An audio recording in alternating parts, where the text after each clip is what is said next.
కృతజ్ఞతన్ తల వంచి నాదు జీవము అర్పింతును లేదేగా నేవి వీర అర్పింతును నన్నే నీకు అర్పింతును నన్నే నీకు దూరమైతి నీ ప్రేమ మరచి వేరే నీతి నీ గాయములు దూరమైతి నీ ప్రేమ మరచి వేరే నీతి నీ గాయములు దూరముగా నిక వెళ్ళగా కూర్చుండేదా నీ చెంతనే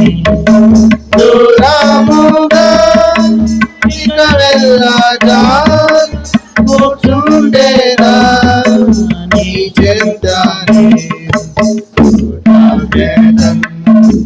తల వంచి నాదు జీవము అర్పింతును వేదిగా నేవి వీర అర్పింతును నన్నే నీకు అర్పింతును నన్నే నీకు ఆకర్షించే లోకాశలన్నీ లోకమహిమా నటరించు ఆకర్షించే లోకాశలన్నీ లోకమహిమా నటరించు కోర్కెలన్నీ క్రీస్తు ప్రేమా నిక్కముగా త్యాగిందును కోర్కెలన్నీ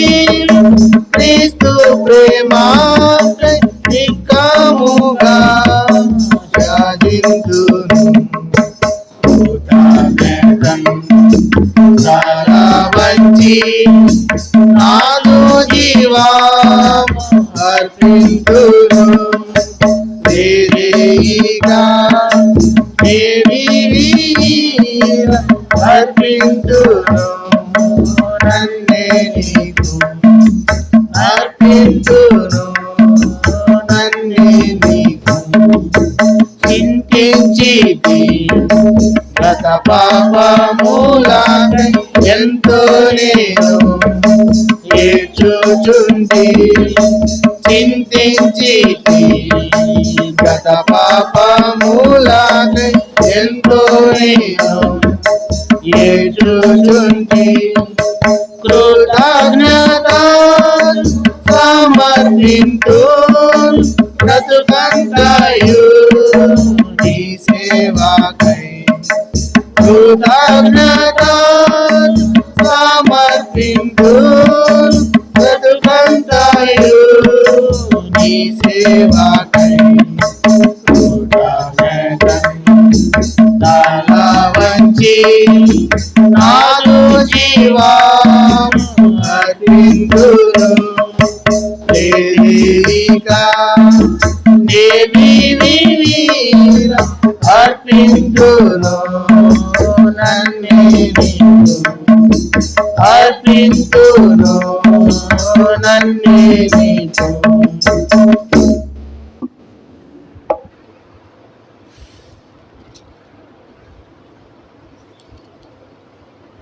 ప్రియమైన దేవుని బిడ్డలారా, ఈ ఉదయకాల సమయంలో మన ప్రభువును రక్షకుడైన యేసుక్రీస్తు ప్రభువారి యొక్క నామం పేరట కూడి వచ్చిన మీ అందరూ కూడా శుభాభివందనము తెలియజేస్తున్నాను. ఈ ఉదయకాల సమయంలో దేవుడు యెహోషాపాతుని మన గమ్యాన్ని తీసుకుని వచ్చినాడు. యెహోషాపాతు మీదకి 3 రకాలైనటువంటి శత్రువులు వచ్చినారు. 20వ అధ్యాయం 1వ వచనంలో చూస్తే, ఇది అయిన తర్వాత మోయాబీలును అమోనీయులను మోయానీయులలో కొందరు దండెత్తి యెహోషాపాతు మీదకి వచ్చేది. ఇక్కడ మనం చూస్తే మరి యెహోషాపాతు మీదకి మరి మూడు రకాలైనటువంటి శత్రువులు 3 దేశాల వారు ఆ దేశం మీదకి వచ్చినారు. అయితే ఈ సంగతి యెహోషాపాతుకి తెలిసి యెహోషాపాతు భయపడ్డాడు. ఎందుకంటే ఎవరైనా భయపడతారు, ఎందుకంటే తనకు కూడా సైనికులు ఉన్నారు కానీ తక్కువ. కానీ మరి ఒక్కసారి మరి 3 జాతుల వారు లేదా 3 దేశాల ప్రజలు ఆ యొక్క యెహోషాపాతు మీదకి వచ్చినప్పుడు, మరి వారు విస్తారమైనటువంటి ప్రజలు కనుక లక్షల మంది ఒక్కసారిగా గుమిగూడి వచ్చినప్పుడు యెహోషాపాతు భయపడి దేశమంతటా ఉపవాస దినం సాటించి దేవుని వేడుకొనుటకై యెహోవా యొద్ద విచారణ చేయడానికి మరి యోధా పట్టణంలో ప్రజలందరినీ పిలిపించి వారందరూ కూడా ప్రార్థన చేశారు. ప్రార్థన చేసిన తర్వాత దేవునికి వాళ్ళు మొరపెట్టుకొని దేవుని దగ్గర విజ్ఞాపన చేసి వారు దేవుని మీద ఆధారపడినారు అన్నమాట. వారు దేవుని మీద ఇక్కడ దేవుని ఆరాధిస్తూ వచ్చినారు. 6వ వచనంలో మనం చూసినట్లయితే, లేదా 5వ వచనం చూడండి, 5వ వచనం, యెహోషాపాతు యెహోవా మందిరంలో కొత్త సాల ఎదుట సమాజంగా కూడిన యూదా యెరూషలేముల జనముల మధ్యను నిలబడి, మా పితరుల దేవ యెహోవా, నీవు ఆకాశమందు దేవుడు అయ్యున్నావు, అన్ని జనుల రాజ్యములు ఏలువాడు నీవే, నీ బాహుబలము గలవాడు, పరాక్రమ గలవాడు, నిన్ను ఎదిరించడానికి ఎవరికి బలము సాలదు. ఇక్కడ నిన్ను ఎదిరించడానికి ఎవరికి బలము సాలదు. నువ్వు సమస్తమును ఏలువాడవు, నువ్వు పరాక్రమ గలవాడువు, నువ్వు బహుబలం గలవడిగినటువంటి వాడివి, మరి సమస్తమును నువ్వు ఏలువాడు అని చెప్పి దేవుణ్ణి ఘనపరుస్తూ ఆరాధిస్తూ దేవుని యొక్క వాక్యాలను ఏం చేస్తున్నాడంటే 6వ వచనం నుండి 11వ వచనం వరకు కూడా వాగ్దానాలు ఎత్తిపట్టి, మరి అక్కడ ఏం చేస్తున్నాడంటే వాగ్దానాలు ఎత్తిపట్టమే కాదు కానీ తన పితరుడైనటువంటి అబ్రహాముని జ్ఞాపకం చేస్తున్నాడు. 7వ వచనములు అంటాడు, నీ జనులైన ఇశ్రాయేలు ఎదుటి నుండి ఈ దేశపు కాపురస్తులను తోలివేసి నీ స్నేహితుడైన అబ్రహాము యొక్క సంతతికి దీనిని శాశ్వతంగా ఇచ్చిన మా దేవుడవు నీవే. కాబట్టి ఇక్కడ మరి అబ్రహాముని జ్ఞాపకం చేస్తున్నాడు, వాగ్దానాలు ఎత్తిపట్టి ఏం చేస్తున్నాడు, దేవుణ్ణి ఘనపరుస్తున్నాడు అనమాట. కాబట్టి ఆరాధించే మనం కూడా ఏం చేయాలంటే వాగ్దానాలు ఎత్తిపట్టి దేవుణ్ణి ఆరాధించాలన్నమాట. దేవుడు మన పక్షంగా చేసినటువంటి వాగ్దానాలు, మన పితరుల పక్షంగా చేసిన వాగ్దానాలు మనం ఏం చేయాలి, ఎత్తిపట్టి దేవుని మనము స్తుతించాలన్నమాట. అంతే. మరి 6వ వచనం నుండి 11వ వచనం వరకు మనం చూస్తే మరి దేవుని వాగ్దానములు ఎత్తి దేవుని మందిరం ఎదుట సొలొమోనుతో ఆయన చెప్పిన మాటలు, తర్వాత ఇశ్రాయేలు ప్రజలతో ఆయన చెప్పిన మాటలు, అబ్రహాంతో ఆయన ఇచ్చిన వాగ్దానములు, ఇవన్నీ ఏం చేస్తున్నాడంటే యెహోషాపాతు అవన్నీ దేవుని ముందు పెట్టి దేవుని ఆరాధిస్తూ దేవునికి ప్రార్థన చేస్తూ వచ్చినాడు. అయితే దేవుడు ఏం చేస్తూ వచ్చినాడు, గొప్ప కార్యం చేస్తూ వచ్చినాడు. వారు ఏం చేస్తూ వచ్చినారంట, మరి అక్కడ చాలా మందికి భయమైపోయి యోధావారిలో నుంచి అనేక మంది వచ్చినారు. ఎంతమంది వచ్చినారంట, 13వ వచనంలో, యోధావారు అందరూ తమ శిశువులతోనూ భార్యలతోనూ పిల్లలతోనూ యెహోవా సన్నిధిని నిలబడి, ఇక్కడ మంచి మాట రాయబడింది. దైవ సన్నిధికి ఏం చేయాలి, దైవ సన్నిధికి మరి తమ శిశువులతో, అంటే అప్పుడే పుట్టిన పిల్లలతో కూడా భార్యలతో కూడా యెహోవా సన్నిధిని ఏం చేశారంట, వాళ్ళు నిలబడినారంట. కాబట్టి చిన్న పిల్లలను కూడా, అప్పుడే పుట్టిన శిశువులను కూడా వాళ్ళు ఏం చేశారు, తీసుకుని వచ్చి యెహోవా సన్నిధిలో నిలబడి వారు దేవునికి ఏం చేస్తూ వచ్చినారు, మరి మొరపెడుతూ వచ్చినారు, దేవుని ఆరాధిస్తూ వచ్చినారు. కాబట్టి అందరూ, అంటే ఇక్కడ మనకి మనకి ఏం జ్ఞాపకం చేస్తుందంటే కుటుంబంగా మరి మనం దేవుని సన్నిధికి తీసుకురావాలన్నమాట. కాబట్టి వాళ్ళు ఏం చేస్తూ వచ్చినారు, పిల్లలు ఎవరెవరు వచ్చినారంట, 13వ వచనంలో, యోధావారును తమ శిశువులతోనూ భార్యలతోనూ పిల్లలతోనూ యెహోవా సన్నిధిని నిలబడి, అప్పుడే దేవుడు గొప్ప కార్యాలు ఆశ్చర్య కార్యాలు చేస్తాడు.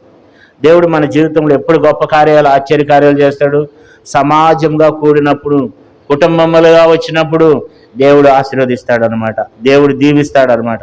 కాబట్టి వీళ్ళు ఎప్పుడైతే అందరూ వచ్చేసి ఇక్కడ మొరపెట్టుకుంటున్నారో, దేవుడు ఒక సేవకుని మీదకి, మరి ఒక ప్రవక్త మీదకి ఏం చేశాడు, దేవుని యొక్క ఆత్మను తన మీదకి తీసుకుని వచ్చినాడు. 14వ వచనం చూడండి, 20వ అధ్యాయం 14వ వచనం, అప్పుడు అతన్యాకు పుట్టిన యెహీయేలు కుమారుడైన బెనయాకు జనమైన జకరియా కుమారుడును ఆసాపు సంతతి వాడు లేవీయుడగు యహాజీయలు సమాజము నుండిను. యెహోవా ఆత్మ అతని మీదకి రాగా అతడు ఎలాగూ ప్రకటించును. కాబట్టి అక్కడ ఒక దేవుని యొక్క ఆత్మ మరి అక్కడికి మరి యహాజీయలు అనేటువంటి అతని మీదకి దేవుని యొక్క ఆత్మ వచ్చిందనమాట. యహాజీయలు అనేటువంటి ఆయన మీదకి దేవుని ఆత్మ వచ్చినప్పుడు ఆయన ఏం చేశాడంటే ప్రకటన చేసి చెప్పినాడు. ఏమన్నాడంటే, యూదావారులారా, యెరూషలేము కాపురస్తులారా, యెహోషాపాతు రాజా, మీరు అందరూ ఆలకించుడి. యెహోవా సెలవిచ్చినది ఏమనగా, ఈ గొప్ప సైన్యమునకు మీరు భయపడకుడి, జడియకుడి. ఈ యుద్ధం మీరు కాదు, దేవుడే జరిగించును. కాబట్టి ఆ ప్రవర్త ద్వారా దేవుడు హెచ్చరిక చేశాడు, మీరు భయపడవద్దు, మీరు జడియవద్దు.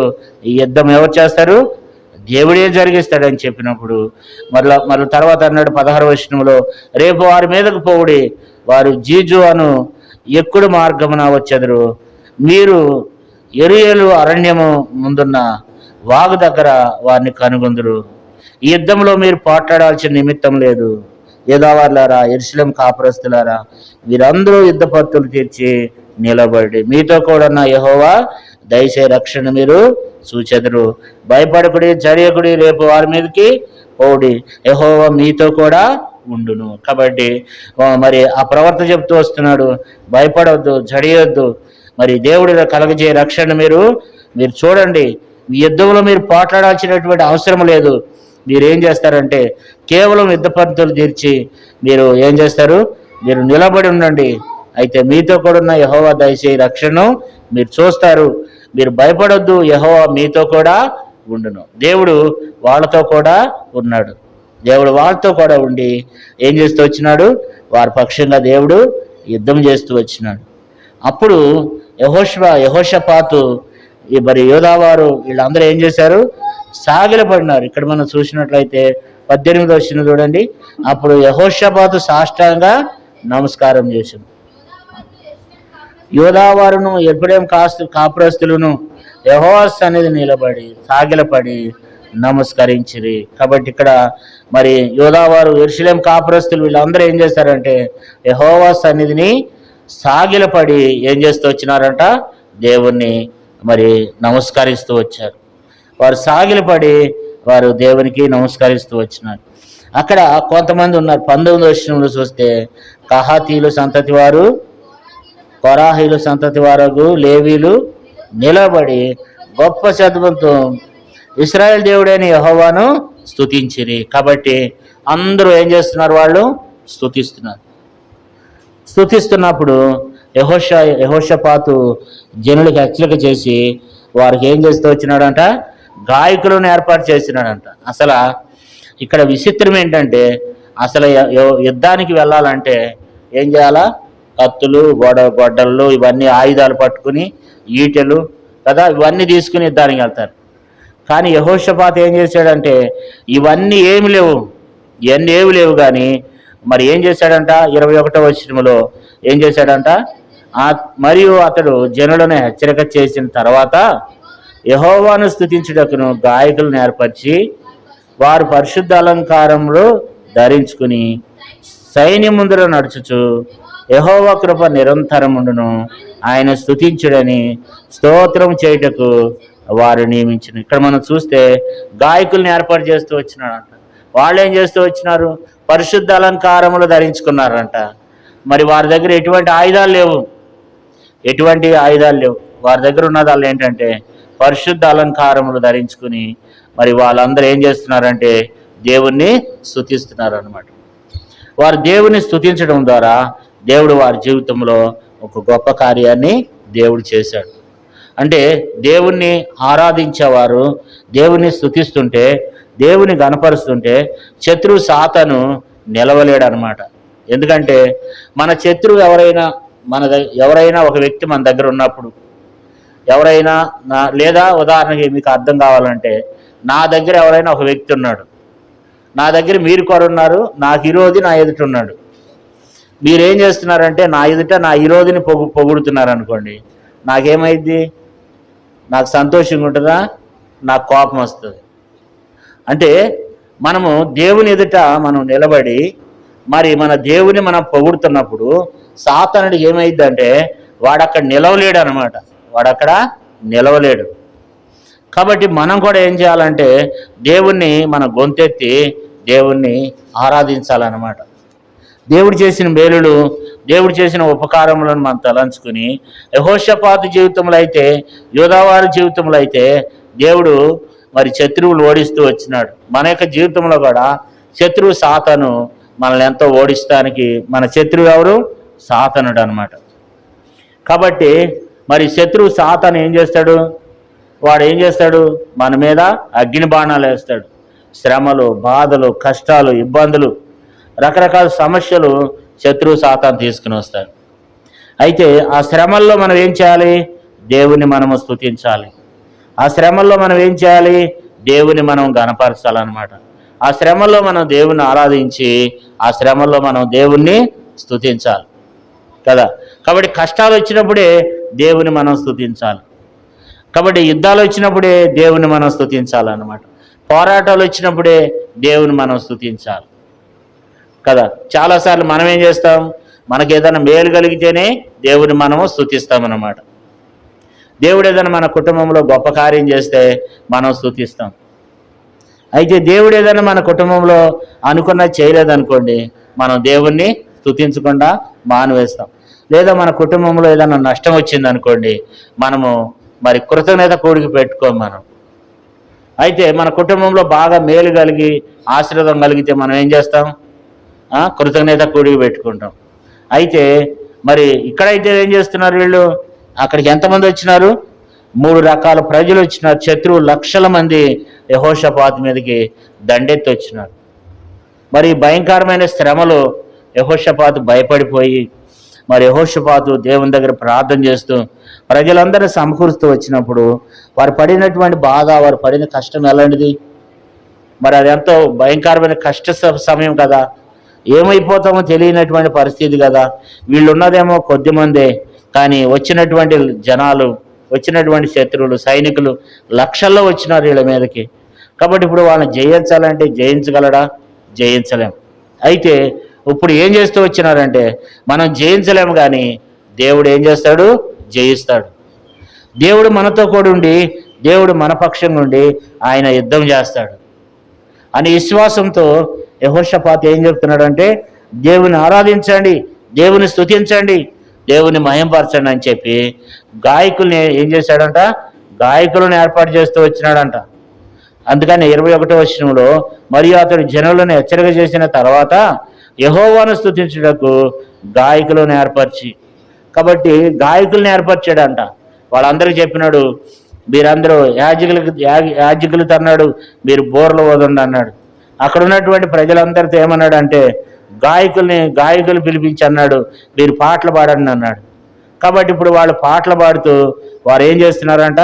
వారు సైన్యం ముందు నడుస్తున్నారంట. ఎవరు? పాటలు పాడేవాళ్ళు.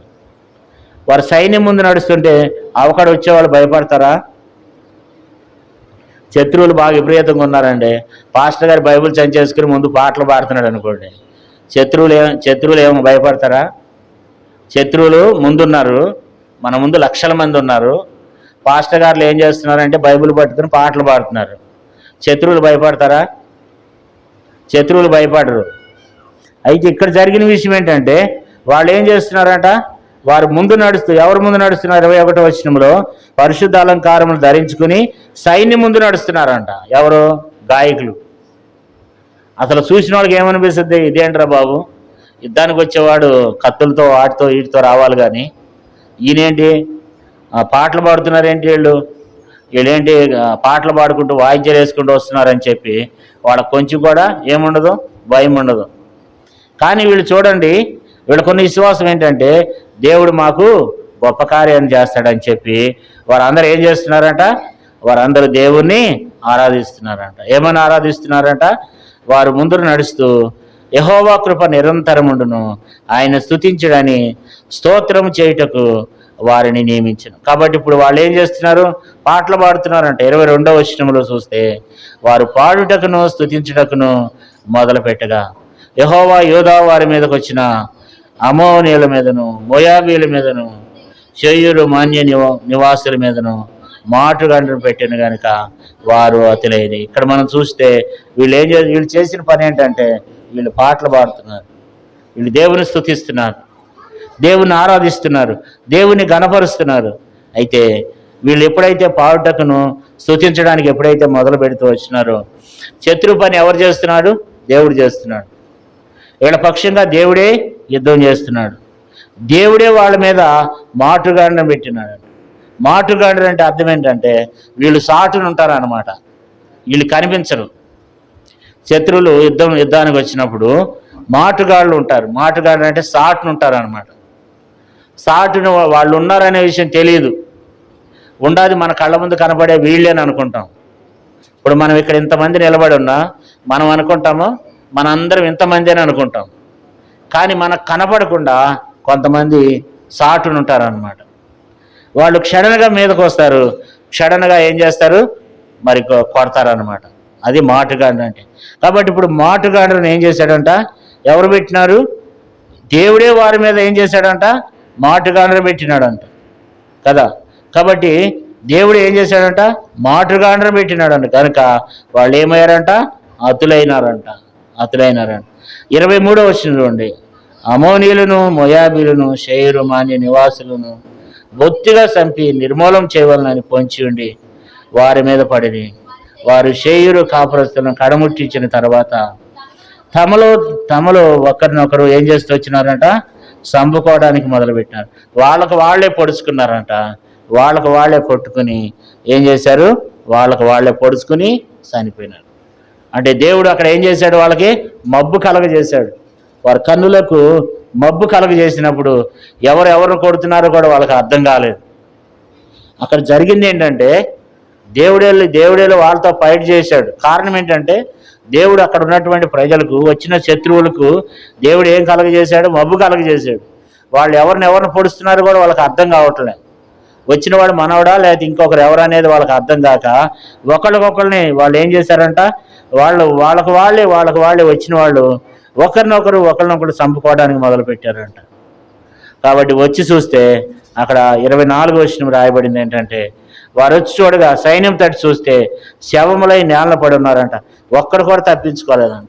ఇన్ని లక్షల మంది, ఎంతమంది లక్షలు వచ్చింది ఇక్కడ, ఎంతమంది లక్షలను లాయలేదు. కానీ యెహోషాపాతు భయపడ్డాడు. అంటే యెహోషాపాతుకి చాలా సైనికులు ఉన్నారు. దాదాపు ఆయనకి 10 లక్షల పైనే సైనికులు ఉన్నారు. అయితే మరి అంతమంది సైనికులు ఉన్నప్పటికీ ఆయన భయపడ్డాడంటే వచ్చిన వాళ్ళు మరి ఎన్ని లక్షల మంది ఉన్నట్టారు చూడండి. అన్ని లక్షల మంది వాళ్ళకు వాళ్ళే పొడుచుకుని చచ్చిపోతే వాళ్ళ దగ్గరికి వచ్చి చూస్తే బ్రతుకున్నవాడు ఒక్కడు కూడా తప్పించుకుపోలేదంట.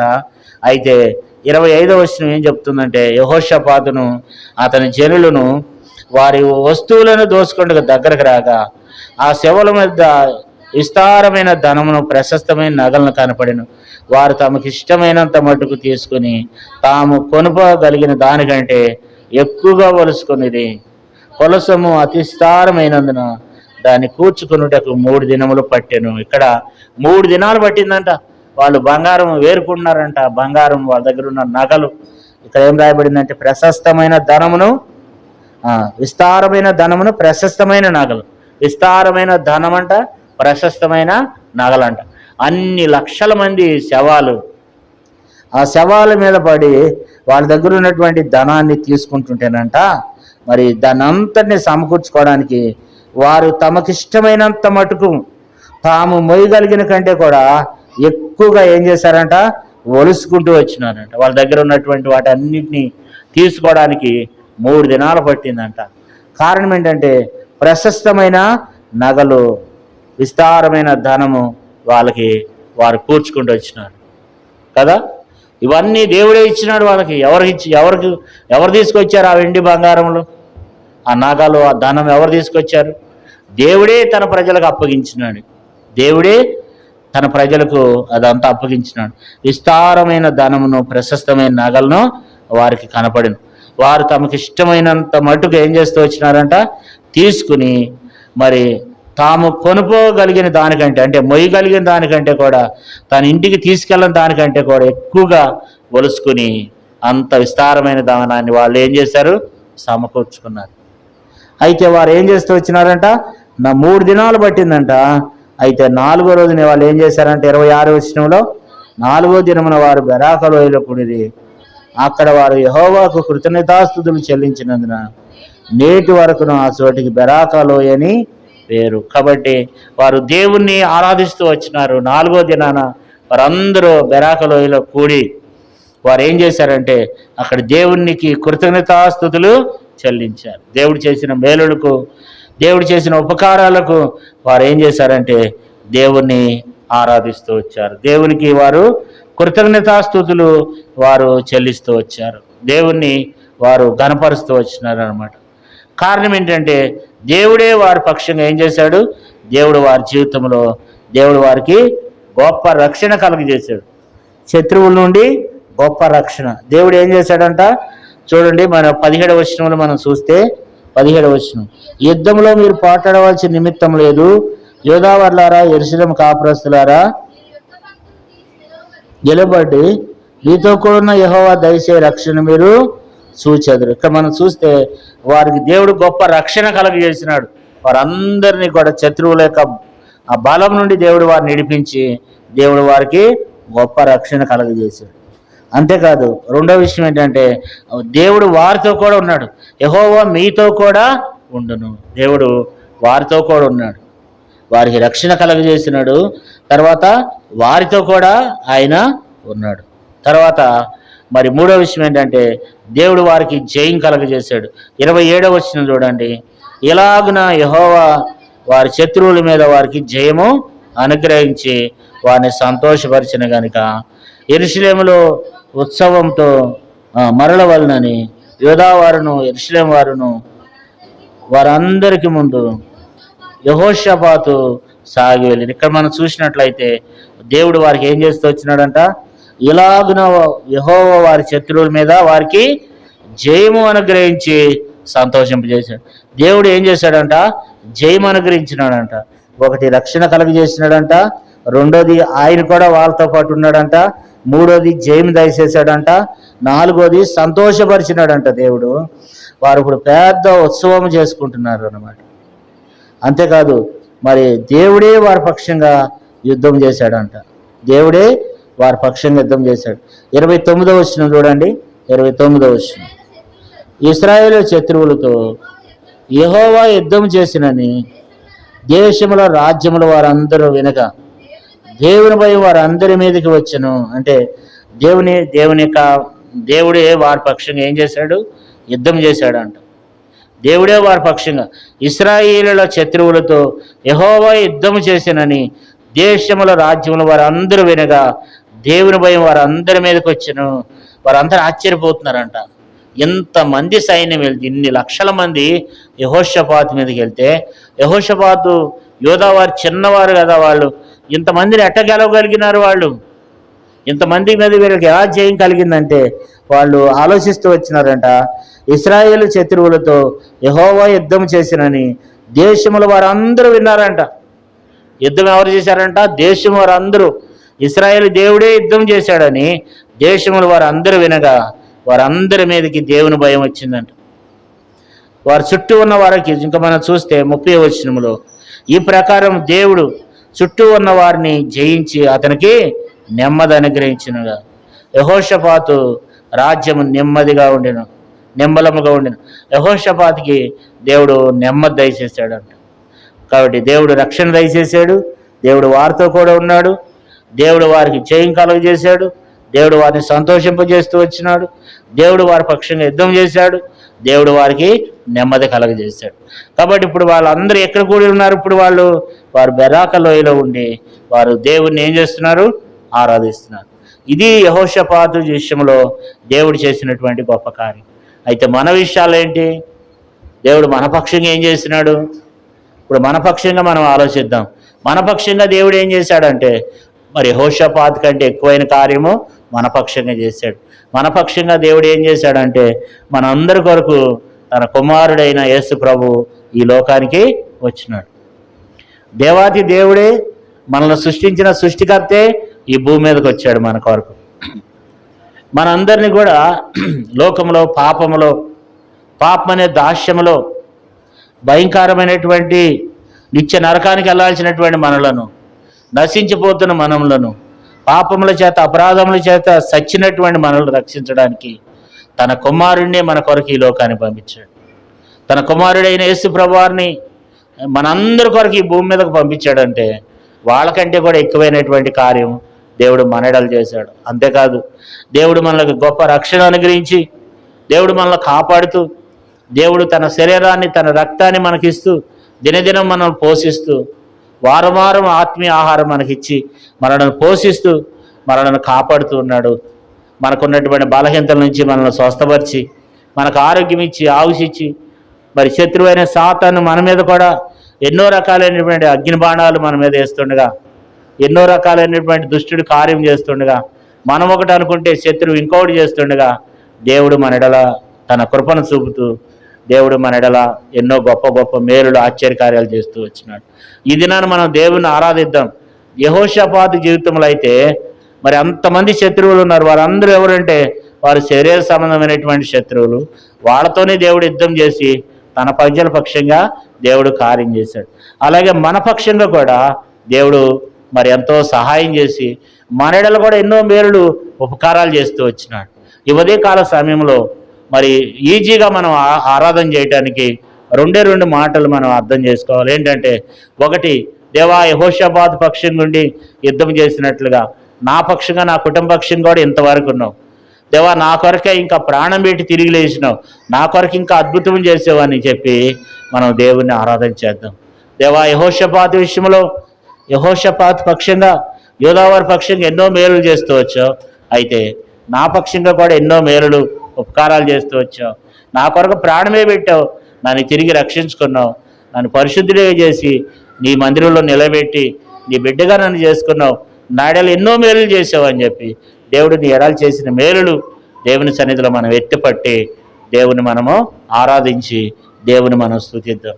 దేవుడు చేసిన మేలులు ఉపకారాలన్నింటిని బట్టి దేవుని మనం ఆరాధన చేసి దేవుని మనము స్తుతిద్దాం, దేవుని మనము గానపరుస్తాం. దేవుడి కొద్ది మాటలను దీవించి ఆశీర్వదించును గాక.